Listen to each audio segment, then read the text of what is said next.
Good morning student. લાસ્ટમાં આપણે mode of ન્યુટ્રિશનના આધારે 3 ટાઈપ જોયા હતા. પેલું પેરાસાઇટિક અને બીજું સેપ્રોફાઇટિક.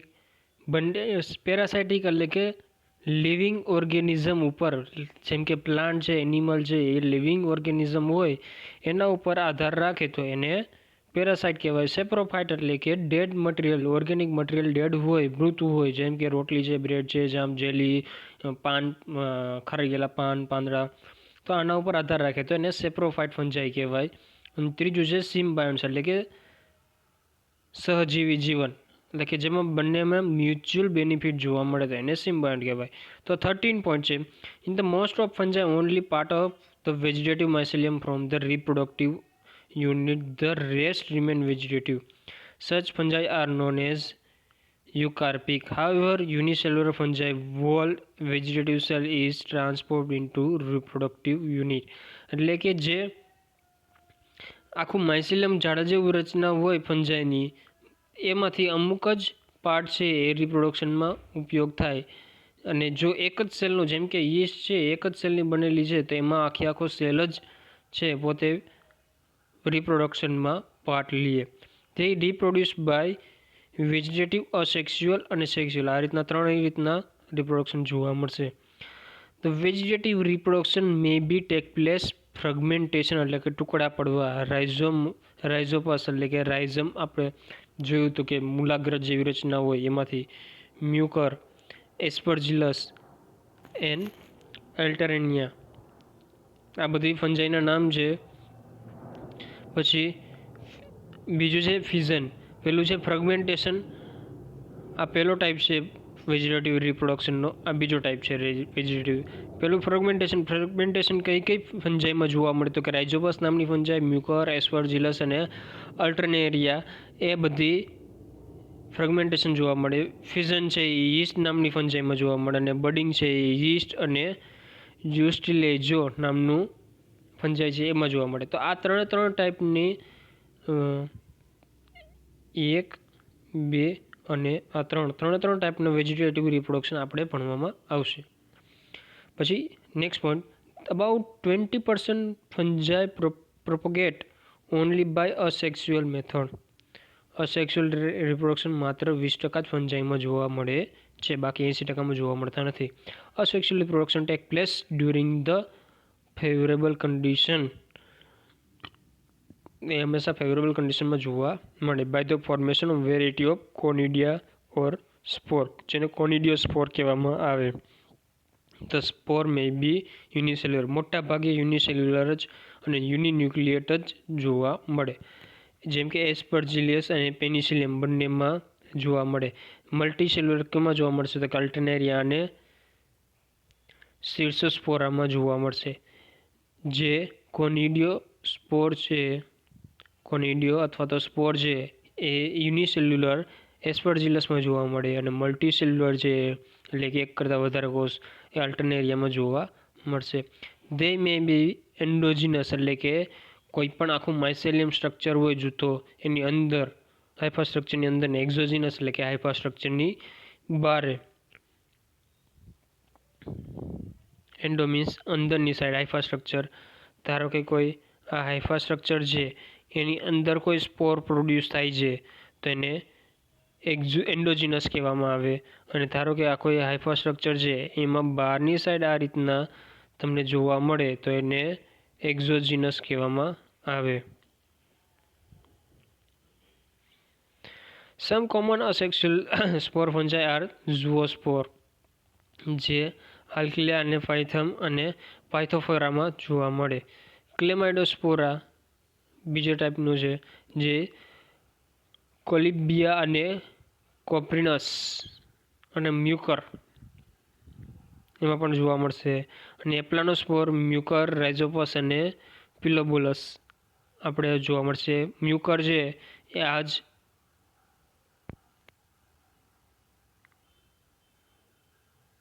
યુનિટમાં જોશું આપણે મ્યુકર વિશે, બરાબર. અને મ્યુકરનું અસેક્સ્યુઅલ રિપ્રોડક્શન વખતે જોશું. With exception the class deuteromycetes, sexual reproduction occur, એટલે ખાલી એક ડ્યુટેરોમાઇસી ક્લાસ છે એમાં જ સેક્સ્યુઅલ રિપ્રોડક્શન નથી જોવા મળતું, બાકી બધામાં સેક્સ્યુઅલ રિપ્રોડક્શન જોવા મળે છે.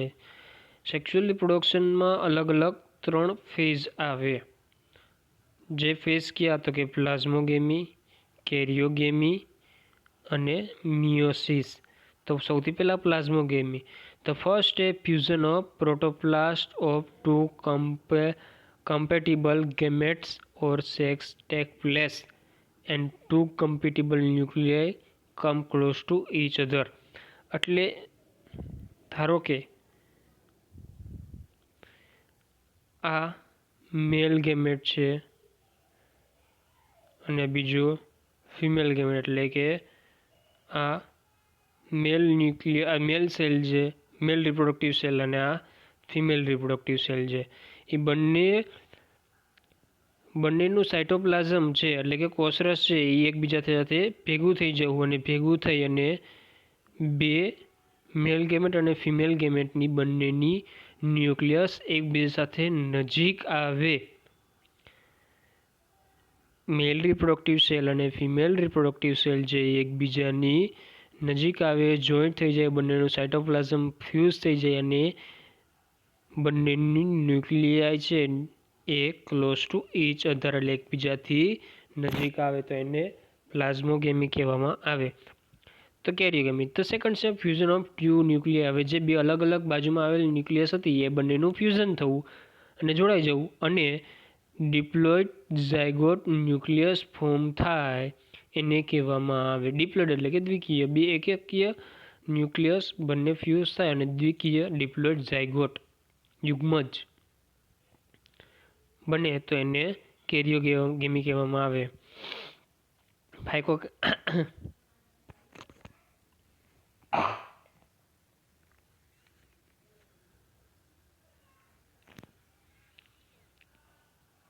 In Phycomyces, karyogamy occurs just plasmogamy, but Ascomyces, Basidiomyces, karyogamy is much delayed. એટલે કે ઘણામાં કેવું હોય કે મેઝોગેમી થઈ ગયા પછી તરત જ કેરિયોગેમી એટલે કે 2 ન્યુક્લિયસ બાજુમાં આવી ગયા પછી તરત જ 2 ફ્યુઝ થઈ જાય.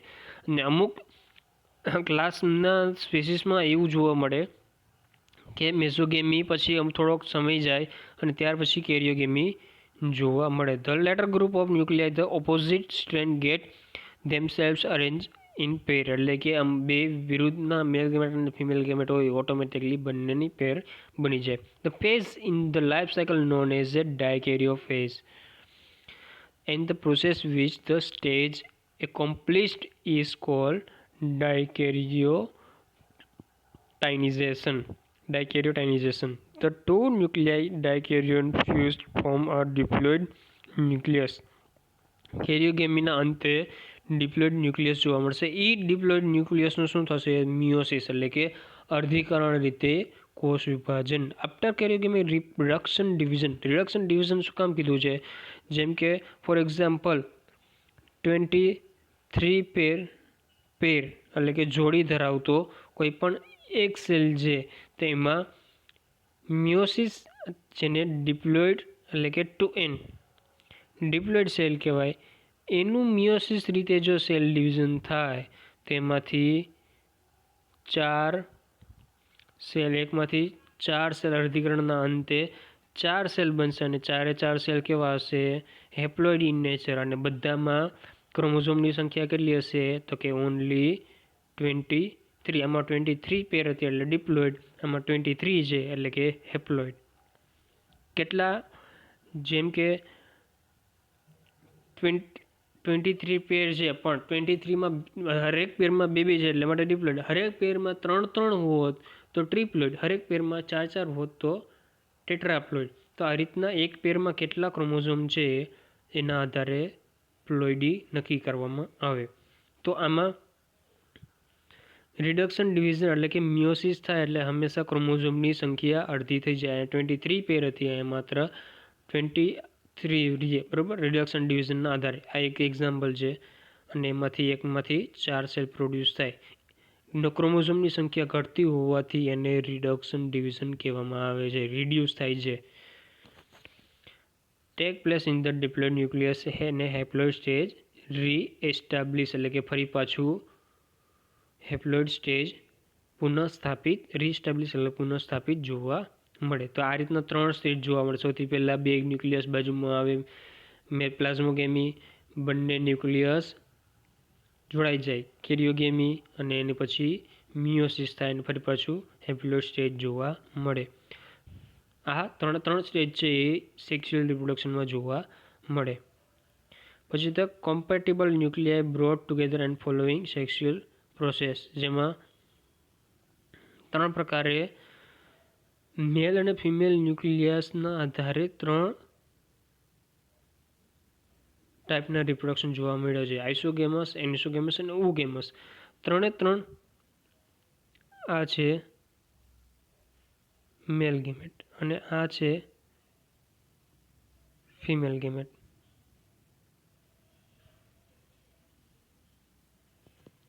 બરાબર, આ એક સેલ મેલ ગેમેટ અને આ બીજો સેલ ફિમેલ ગેમેટ. તો બંને સેલ છે એ બંને સેલના આધારે રિપ્રોડક્શનના ટાઈપ આપ્યા છે. જેમ કે જો મેલ ગેમેટ અને ફિમેલ ગેમેટ એટલે કે ગેમેટ્સ મોર્ફોલોજીકલી સિમિલર, ફિઝિયોલોજીકલી ડિફરન્ટ હોય તો એને આઇસોગેમસ ટાઈપ રિપ્રોડક્શન કહેવામાં આવે. એટલે કે મોર્ફોલોજીકલ એટલે કે રંગ, રૂપ અને આકાર, આ બંને સેલના રંગ, રૂપ અને આકાર સરખા હોય એટલે કે મોર્ફોલોજીકલી સેમ, પણ ફિઝિયોલોજીકલી ડિફરન્ટ એટલે કે અંદરના ન્યુક્લિયસમાં રહેલા ક્રોમોઝોમ છે એ બંનેમાં અલગ અલગ હોય, અલગ અલગ રચના ધરાવતા હોય તો એને ફિઝિયોલોજીકલી ડિફરન્ટ કહેવામાં આવે. તો આપણે ખાસ મોર્ફોલોજીકલી ત્રણેયમાં જોવાનું છે. બરાબર, જો મોર્ફોલોજીકલી બંને ડિફરન્સ હોય તો એને આઇસોગેમસ ટાઈપ રિપ્રોડક્શન કહેવામાં આવે. બીજું છે એનિસોગેમસ. બંને સેલ છે મોર્ફોલોજીકલી અને ફિઝિયોલોજીકલી ડિફરન્ટ જોવા મળે એટલે કે બંનેના રંગ, રૂપ અને આકાર બંને અલગ અલગ જોવા મળે. જેમ કે મેલ ગેમેટ છે નાનકડા કદનો, ફિમેલ ગેમેટ એટલે કે ફિમેલ રિપ્રોડક્ટિવ સેલ, આ સેલ છે બીજો એ મોટા કદનો જોવા મળે અને અલગ આકારમાં. અનધર વર્ડ્સ કે મેલ ગેમેટ છે એ ત્રિકોણ આકાર જોવા મળે અને ફિમેલ ગેમેટ રાઉન્ડ શેપમાં જોવા મળે. અથવા તો ત્રીજા વર્ડમાં કે મેલ ગેમેટ છે યલો ઇન કલરમાં જોવા મળે અને ફિમેલ ગેમેટ કલરલેસ જોવા મળે. તો આ રીતના મોર્ફોલોજીકલી બંને ડિફરન્સ થયા.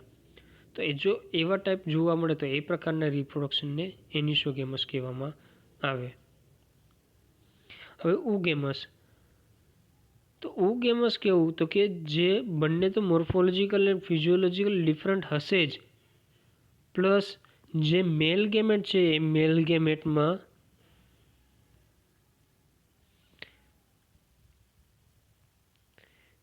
ગેમેટમાં મોટાઇલ ઓર્ગન એટલે કે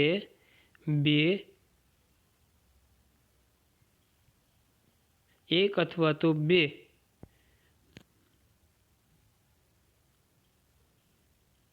મોટાઇલ ઓર્ગન જોવા મળે. ફ્લેજેલા અથવા તો સિલિયા, મોસ્ટ ઓફ ફ્લેજેલા જોવા મળશે. યુનિફ્લેજેલેટ અથવા તો multiflagellate. Female gamete is non motile and male gamete is motile. Male gamete છે એ કેવું હશે તો કે મોટાઇલ એટલે કે એક જગ્યાએથી બીજી જગ્યાએ જઈ શકે, અને એક જગ્યાએથી બીજી જગ્યાએ તો જ જઈ શકે જો એમાં મોટાઇલ ઓર્ગન આવેલું હોય. જેમ કે ફ્લેજેલા અથવા તો સિલિયા, મોટાભાગે ફ્લેજેલા જ જોવા મળશે. તો બંને મોર્ફોલોજીકલી ડિફરન્સ હશે પણ એમાં ફ્લેજેલા હાજર હશે તો એને કહેવાશે ઓગેમસ અથવા તો ઓગેમી ટાઈપ રિપ્રોડક્શન. બીજું છે ગેમેટેન્જિયલ કોન્ટેક્ટ. ABCDE છે એ પછી BCDE છે આવતીકાલે જોશું અને ક્લાસિફિકેશન જોશું. Thank you.